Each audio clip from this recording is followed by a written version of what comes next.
વડોદરા શહેરના દિવાળીપુરા કોર્ટ સંકુલમાં bomb ધમકીનો email મળતા અફરાતફરીનો માહોલ સર્જાયો।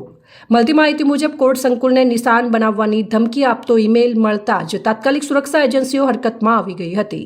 સંભવિત જોખમને ધ્યાનમાં રાખીને કોર્ટ સંકુલને ખાલી કરાવવામાં આવ્યું અને ચાલી રહેલી તમામ ન્યાયિક કાર્યવાહી તાત્કાલિક બંધ રાખવાનો નિર્ણય લેવામાં આવ્યો હતો। આ ઘટનાની જાણ થતાં જ પોલીસનો મોટો કાફલો સ્થળ ઉપર પહોંચી ગયો હતો અને સમગ્ર કોર્ટ પરિસરમાં ચુસ્ત બંદોબસ્ત ગોઠવવામાં આવ્યો હતો।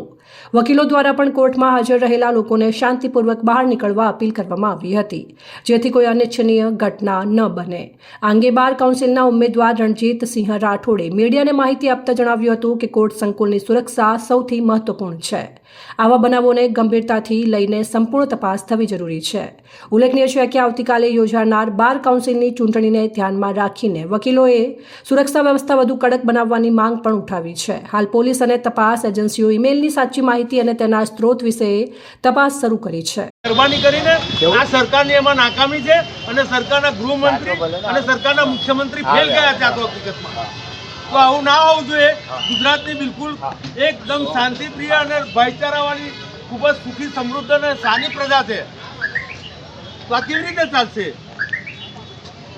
એટલે મહેરબાની કરીને છે ને અમારો અમે આજે બધા ભેગા થઈએ અને અમે સરકારને આવેદન આપીશું। રિપોર્ટ પરવીન વસાવા, સંબંધ ભારત ન્યૂઝ, વડોદરા।